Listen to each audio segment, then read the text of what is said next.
You okay now? Oh, you've totally sorted the noise out because you're muted. Just give me a moment. You need to unmute yourself, James. Yeah, there was some noise still, so I'm okay. You want my opinion on this subject?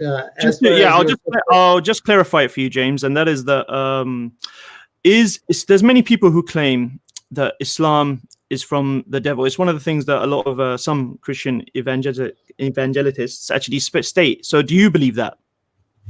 Well, I have a mixed answer to that. I think some parts that I read in the Quran, I think they are satanic, but not all. Okay, for example, the most satanic verse I find in the Quran is when it denies that Jesus Christ was crucified and that he died on the cross. I think that is a satanic verse, and let me explain why it is satanic. If we read the Gospels, we find that when Jesus told his disciples that he was going to Jerusalem and that in Jerusalem he will be persecuted or You're breaking up a little bit, James. You're breaking up, man. Okay. Can you hear me now? Yeah. I think we can hear you. Okay. So Jesus said that he would be handed over to the sinners and he will be flogged and he will be insulted and he will be crucified. That's what he. And Peter says, no, that can't happen. And Jesus tells him, get behind me, you Satan. So it appears from those words that anything that prevented Jesus to fulfill God's plan of dying would be satanic. Okay. So, James, what's your condition for something being satanic?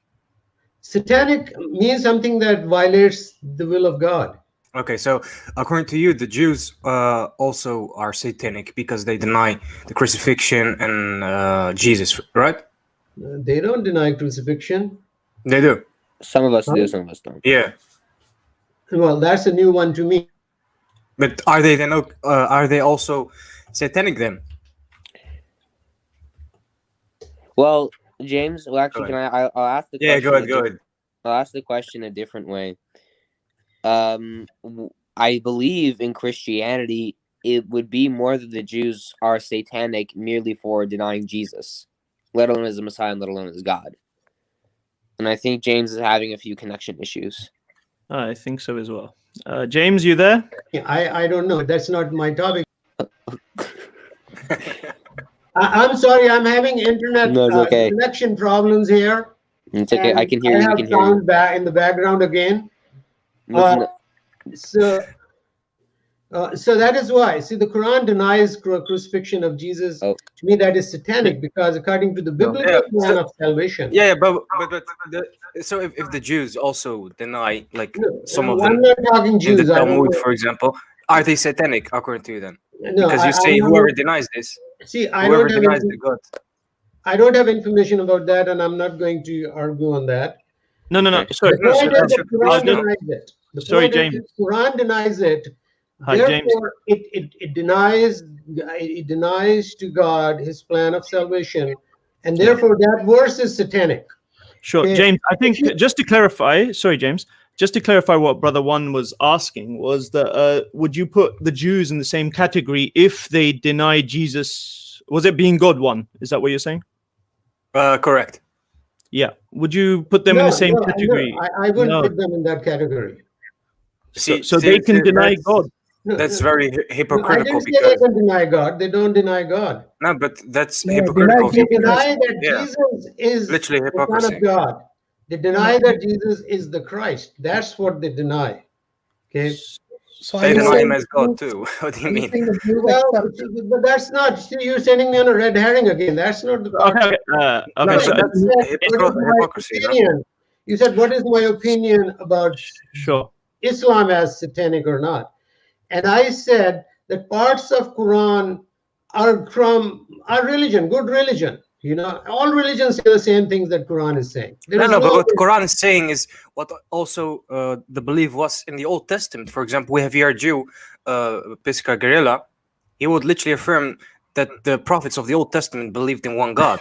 they denied the Trinity as a whole, as a concept. So according to you, these people are also satanic because they don't believe in the Trinity. You get me? No, I didn't say that. So That's your that definition of condition of satanic. your That's your definition of satanic. What I'm saying, satanic is something that contradicts God's plan of salvation.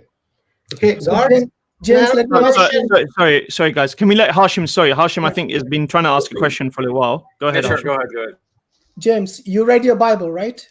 What do you make No, of? I'm just sitting here just like that. What do you make of the Okay, passage? I'm being sarcastic. Okay, why wouldn't I read? Why would I sit here if I hadn't read my Bible? No, I just wanted to confirm what do you understand from your Bible in Revelations 2:9 and 3:9, where it actually says synagogue of Satan. Come on, it's your turn. I think he's frozen. It's not that he's worried about answering. He's He's having internet connection problems. I'm sorry to say. Okay. Piska had some. When he's back, you can ask him that, Hashim. Piska is actually a Jew. Is that correct, Piska? And you wanted to give your opinion. Go ahead. About whether or not Islam is from the devil. That too, and also I think James mentioned that. Sorry, Brother One was asking you something. Brother One, did you have a question that you wanted Piska to give his opinion on? Oh, hold on. Give me one. So, I'll be back. What he's saying basically, his concept of satanic or Satanism is basically if you deny the Trinity. The Old Testament, we can clearly know that the belief, was not a Trinitarian belief. So, according to him, according to James, the Old Testament prophets or prior to Jesus, the Jews, for example, they are all Satanists for denying the Trinity. I'm back. Yeah. Okay. All right. So, you want me to give my opinion about the matter of whether or not, or what specific matter? So he said, let me repeat myself. So he said, whoever denies the Trinity, is satanic. But in the Old Testament, we can clearly know and read that the belief was not a Trinitarian belief. So according to his conditions of Satanism or satanic, the Old Testament or the Jews back then were all Satanists because they did not believe in a triune God. Do you get me? Yeah. No, of course. And I think Neo can tell you the same thing. By the Christian standard, of course, Jews are believing in a satanic religion because our religion is false. Neo, correct me if I'm wrong, but all false religions come from the devil, yeah? Pretty much. I mean, ultimately, whether or not a false prophet was actually inspired or possessed, I don't know. But yeah, we believe all falsehood is of Satan, especially when it's contrary to our faith. Mm-hmm. Damnable falsehood, I should say. Absolutely. Mm-hmm. Go ahead, Yoshi. You want to say something or? I mean, I agree. Like in Judaism, we generally agree as well that all that which is false either comes from Hasatan, Shadim, or the arrogance of the heart.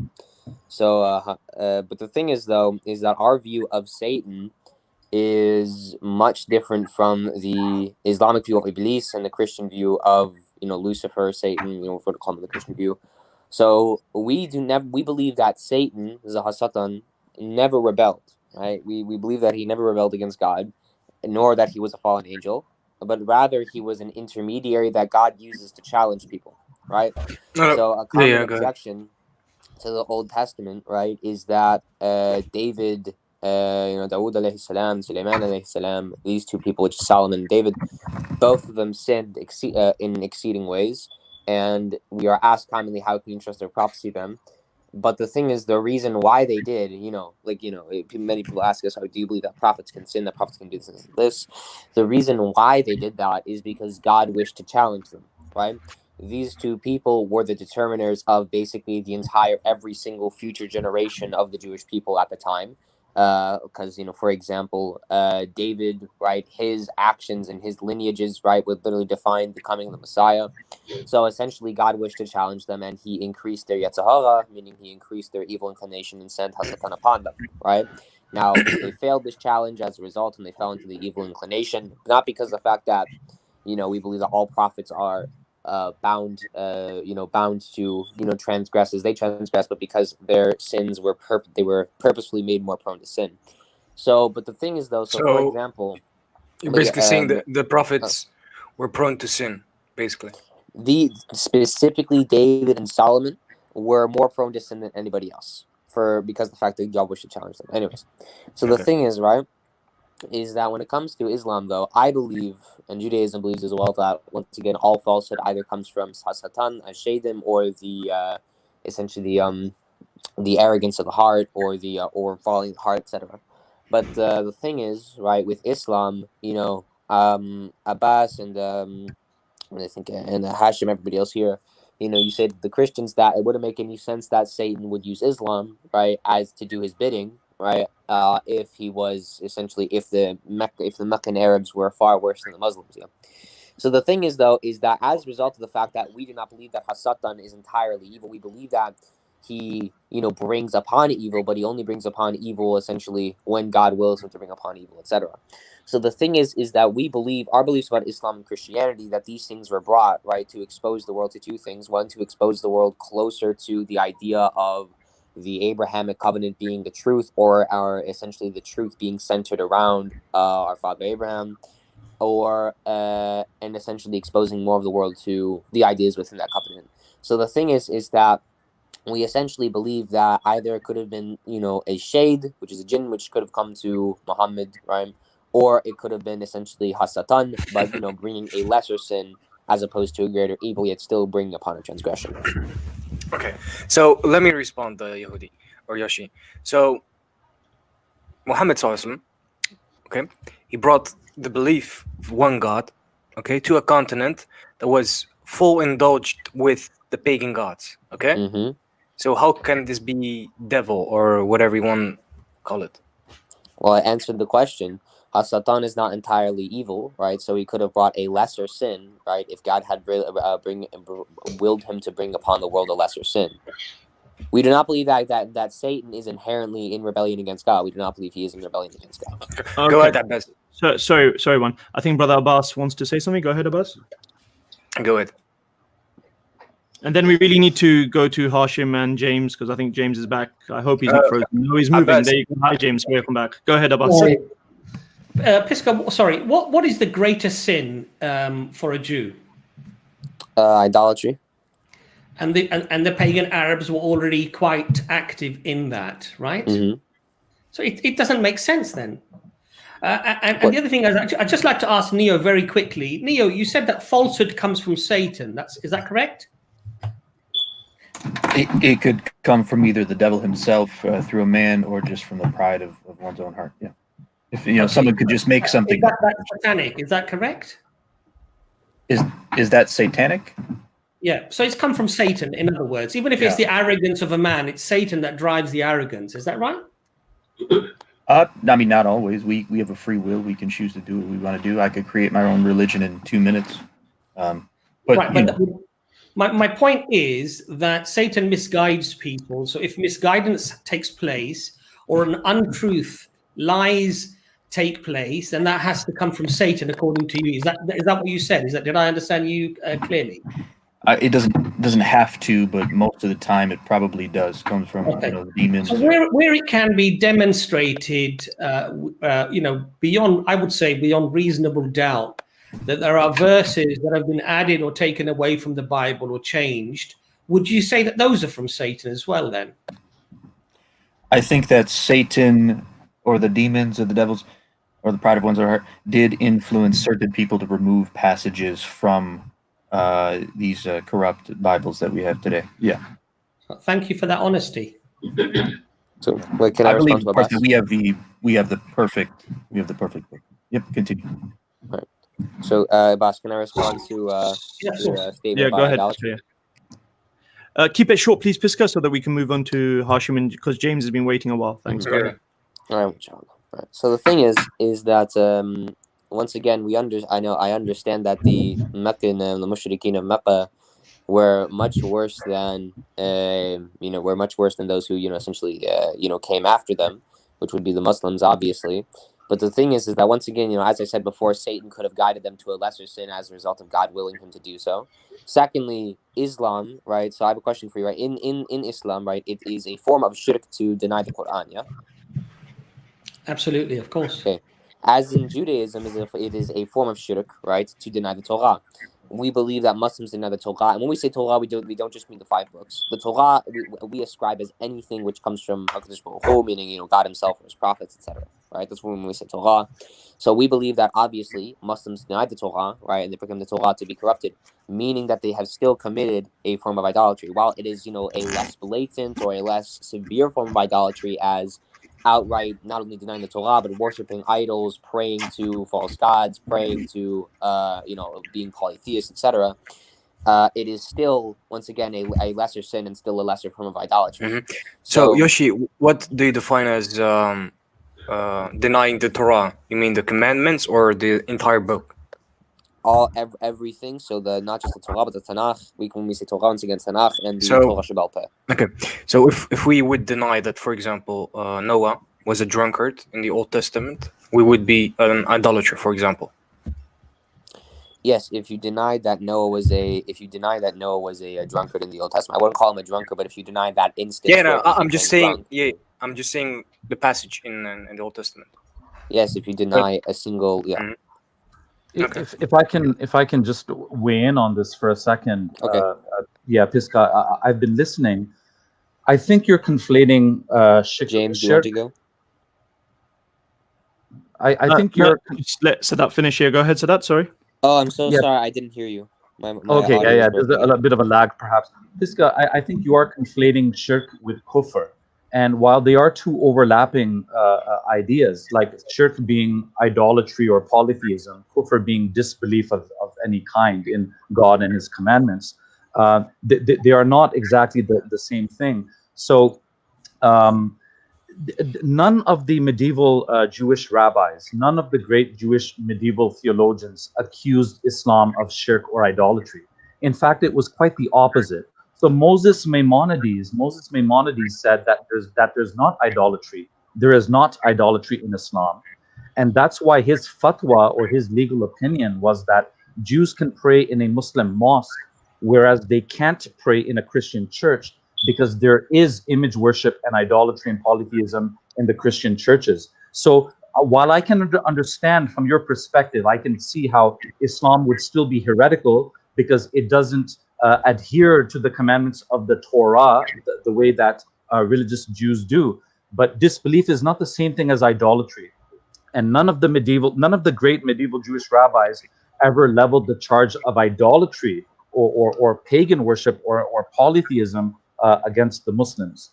Nonetheless, I'm grateful to you for sharing your view because it's still a Jewish view. It's still a Jewish opinion, and that was actually quite interesting, and at least it was relevant to the topic that Islam could be from the devil, but the devil ain't so bad, right? Is what I'm hearing. The devil ain't so bad, and if your view is correct, then we would have to agree with you that hey, this devil ain't so bad. He's telling people not to drink. He's telling people not to commit adultery. He's telling people not to worship idols and images. He's telling people not to worship human beings. He's telling people to be good to the orphans and to the widows. This version of the devil, I would have to agree, he ain't so bad. But then it kind of leads to the question in my mind that is that message that the devil ain't so bad? Is that message from the devil? Because it sounds like the kind of thing you would want to say. Yeah. It sounds like the kind of thing you would want us to believe. Hey, listen, the devil ain't so bad. So on this point, then, I think Muslims and Christians would be more similar in their view of Satan than our Jewish brothers. Yeah.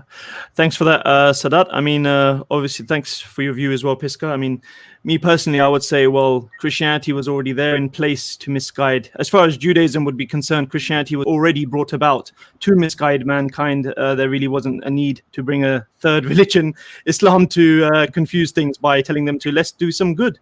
But anyway, that's just my view. Hashim, you had a question for James before James kindly froze up and left. And James, I hope you're back. Yes, he's blinking. Go ahead, Hashim. Yeah. Right. So, sorry, while I'm addressing James, I just wanted to point to Yossi, if he could